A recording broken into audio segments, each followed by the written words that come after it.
बाद में 11 साल की एक लड़की निम को दिखाया जाता है जो आइलैंड पर घूम रही होती है और इसके बाद वो पानी के अंदर जाती है जहाँ पर हमें दिखाया जाता है कि पानी में रहने वाले जितने भी जीव हैं वो सब के सब निम के दोस्त हैं। निम इस आइलैंड पर अपने पिता के साथ रहती है जो कि एक बायोलॉजिस्ट है। दरअसल निम की मॉम की अब मृत्यु हो चुकी है। निम के पिता ने उसे बताया था कि उसकी मॉम एक एक्सप्लोरर थी और एक बार जब वो समंदर की यात्रा कर रही थी तभी उसके सामने ब्लू व्हेल आ गई। हालांकि वो निम की मॉम को नुकसान नहीं पहुंचाना चाहती थी, लेकिन तभी वहां पर एक और शिप आ गया जिससे ब्लू व्हेल को गुस्सा आया और वो निम की मॉम के शिप को निम की मॉम के साथ ही निकल गई। जिसके बाद निम के पिता निम को लेकर इस आइलैंड पर आ गए। निम के पिता निम के लिए यहाँ पर बहुत सारी कहानियों की किताबें भी लाए होते हैं जो पढ़ना निम को बहुत अच्छा लगता है। खास तौर पर एलेक्स नाम के कैरेक्टर की कहानियां, जिन कहानियों को पढ़ने के बाद उसे ऐसा लगता है कि वो भी कहानी का हिस्सा बन चुकी है। वहीं दूसरी तरफ हमें एक लेडी को दिखाया जाता है जिसका नाम एलेक्जेंड्रा है। ये वही लेखक है जो एलेक्स नाम के कैरेक्टर की कहानियां लिखती है, लेकिन इसे बाहर जाने में, दुनिया से मिलने में बहुत डर लगता है। इसीलिए हमेशा ये अपने आप को कमरे के अंदर बंद रखती है। अपनी कहानियों को लिखने के लिए वो इंटरनेट से बहुत सारी नॉलेज गेन करती है। उसे एक साइकोलॉजिकल बीमारी भी होती है जिसमें उसे लगता है कि वो अपने कैरेक्टर, जो कि उसकी किताब का कैरेक्टर है जिसका नाम एलेक्स है, उससे हमेशा बात करती रहती है।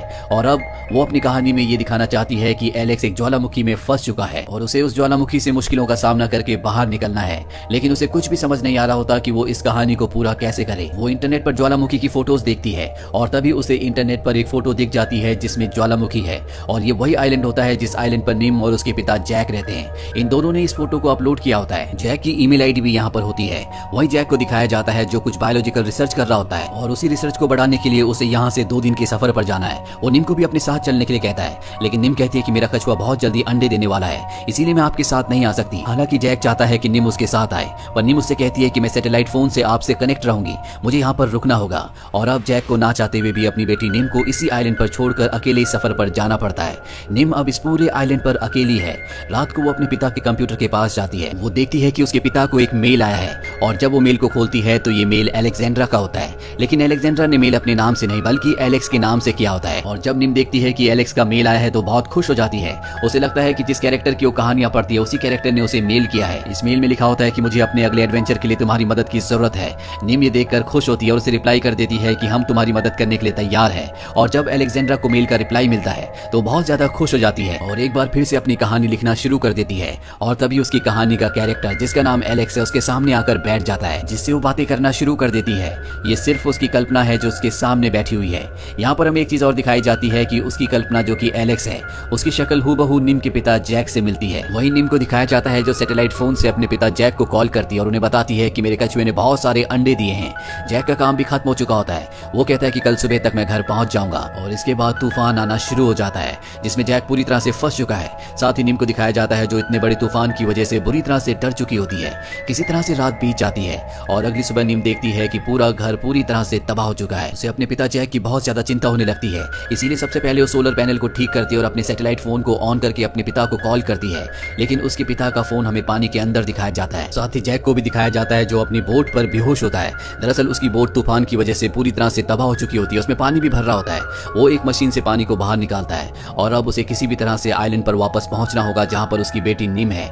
उसे भूख भी लगी होती है और तभी यहाँ पर एक पंछी आता है जो जैक को मछलियां देता है, जिसके बाद जैक समझ जाता है कि हो ना हो ये पंछी निम का दोस्त है, इसीलिए वो उसकी मदद कर रहा है। वहीं आइलैंड पर निम को दिखाया जाता है जो अपने पिता के लिए बहुत ज्यादा चिंतित होती है क्योंकि उसका उसके पिता से कोई भी संपर्क नहीं हुआ होता। और तभी एक बार फिर से एलेक्जेंड्रा का मेल आता है जिस मेल में एलेक्जेंड्रा ने पूछा होता है कि ऊपर से ज्वालामुखी देखने में कैसा लगता है, क्या तुम मुझे बता सकते हो। निम को लगता है कि ये मेल एलेक्स ने लिखा है जो कि कहानियों का कैरेक्टर है, इसीलिए वो तय करती है कि वो ज्वालामुखी को ऊपर से देखने के लिए जाएगी और रस्सियों के सहारे अगले दिन किसी तरह से ज्वालामुखी के टॉप तक पहुंच जाती है। और जब वो ऊपर से देखती है तो ये कोई धधकता हुआ ज्वालामुखी नहीं होता बल्कि पूरी तरह से शांत ज्वालामुखी होता है। ये देखने के बाद वो वापस नीचे उतरने लगती है, लेकिन तभी उसका पैर फिसल जाता है और उसके पैर पर चोट भी लग जाती है। घर वापस आने के बाद निम मेल से सारी की सारी बातें एलेक्जेंड्रा को बताती है और साथ ही ये भी बताती है कि मुझे और मेरे पिता को एडवेंचर बहुत ज्यादा पसंद है। और अब एलेक्जेंड्रा को समझ में आ जाता है कि उसकी बात जैक से नहीं बल्कि उसकी बेटी से हो रही है। अगले दिन निम देखती है कि एक शिप उसके आइलैंड की तरफ आ रहा है और तभी कुछ लोग कश्ती में आइलैंड पर आ जाते हैं।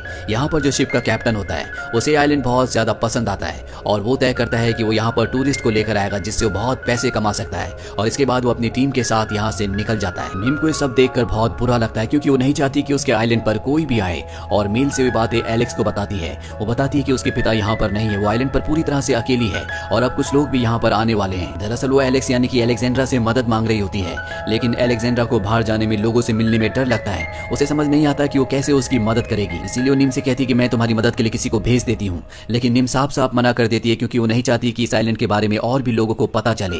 और अब अलेक्जेंड्रा को कुछ भी समझ में नहीं आता और तभी उसकी कहानियों का कैरेक्टर जो कि एलेक्स है एक बार फिर से उसके सामने आ जाता है और वो अलेक्जेंड्रा को हौसला देता है कि मैं तुम्हारे साथ हूँ, तुम्हें उस बच्चे की मदद के लिए जाना चाहिए। और अब अलेक्जेंड्रा तय करती है कि वो उस आइलैंड पर जरूर जाएगी। वो निम को कहती है कि मैं तुम्हारी मदद करने के लिए आ रही हूँ। निम को लगता है कि उसकी मदद करने के लिए कहानियों का हीरो एलेक्स आ रहा है और अब अलेक्जेंड्रा अपने घर से निम के आइलैंड की तरफ निकल पड़ती है। वहीं निम देखती है कि शिप से बहुत सारे लोग उसी के आइलैंड की तरफ आ रहे हैं और बहुत जल्दी वो लोग जो यहाँ पर एडवेंचर के लिए आए हैं वो सब के सब आइलैंड पर पहुंच जाते हैं। निम को उन्हें देखकर बहुत गुस्सा आता है क्योंकि पहले तो निम को ये लगता है कि ये आइलैंड उसका है और दूसरा ये कि वो इन सभी लोगों को बुरा इंसान समझ रही होती है।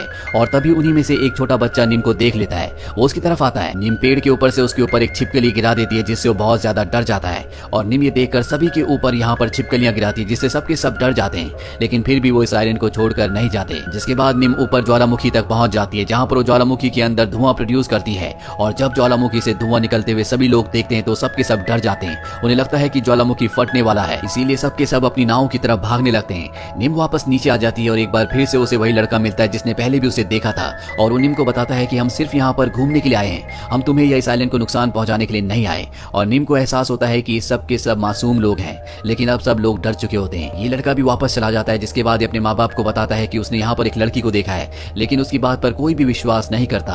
और अब जितने भी लोग इस आइलैंड पर आए थे वापस अपनी नाव से अपने बड़े शिप तक पहुंच जाते हैं। वहीं अलेक्जेंड्रा को दिखाया जाता है जो हेलीकॉप्टर से इस आइलैंड की तरफ आ रही होती है और तभी रास्ते में एक बहुत बड़ा तूफान आ जाता है और उस तूफान की वजह से उसे उस शिप पर लैंड करना पड़ता है जो अभी अभी उसी आइलैंड से आ रहा है जहाँ पर निम है। वो शिप के कैप्टन को बताती है कि वहाँ उस आइलैंड पर एक छोटी बच्ची फंसी हुई है, लेकिन शिप का कैप्टन कहता है कि वहाँ पर कोई भी लड़की नहीं है। पर तभी वो लड़का जिसने आइलैंड में निम को देखा था वो अलेक्जेंड्रा को बता देता है कि वहाँ पर मैंने एक लड़की को देखा था। और अब अलेक्जेंड्रा शिप में जो सेफ्टी बोट्स होती है उनमें से एक सेफ्टी बोट्स को लेकर आइलैंड की तरफ निकल पड़ती है। यहाँ पर बहुत ही भयानक तूफान आ रहा होता है। वहीं हमें दूसरी तरफ जैक को दिखाया जाता है जो अब भी तूफान में फंसा हुआ होता है और वो तूफान से लड़ रहा होता है। वहीं निम आइलैंड पर होती है और वो देखती है कि उसके आइलैंड की तरफ एक बोट आ रही है। उसे विश्वास हो जाता है कि ये उसके पिता जैक की बोट है, इसीलिए वो अपनी सील की मदद से उस बोट की तरफ जाती है। और जब वो बोट तक पहुंचती है तो देखती है कि पानी के अंदर एक लड़की डूब रही है और ये होती है अलेक्जेंड्रा जिसकी बोट पलट गई होती है।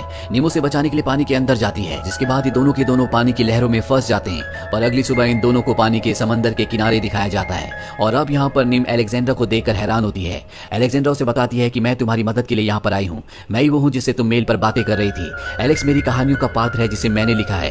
और जब निम को पता चलता है कि एलेक्स एक काल्पनिक कैरेक्टर है तो उसे बहुत बुरा लगता है। दरअसल हमेशा से वो यही समझती थी कि एलेक्स एक असली इंसान है और वो अलेक्जेंड्रा से कहती है कि तुमने मुझसे झूठ कहा, मुझे धोखा दिया, तुम यहाँ से चली जाओ, और नाराज होकर इस जगह से चली जाती है।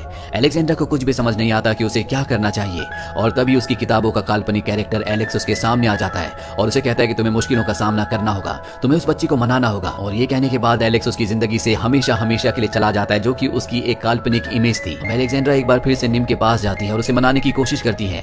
हालांकि शुरू में निम उसकी बातें नहीं सुनती पर जल्दी निम मान जाती है। अब रात को जब ये दोनों खाना खा रहे होते तो निम बताती है कि उसके पिता को 2 दिन पहले यहाँ पर वापस लौट आना चाहिए था। वो 2 दिन के सफर पर गए थे और आज 4 दिन हो चुके हैं।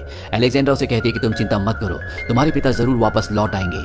अगली सुबह दोनों के दोनों समंदर की तरफ देख रहे होते हैं और तभी निम देखती है कि समंदर में एक छोटी सी हाथ से बनी बोट उसी के आइलैंड की तरफ आ रही है जिस पर उसके पिता जैक होते हैं। वो भागते हुए अपने पिता के पास जाती है और उनके गले से लग जाती है।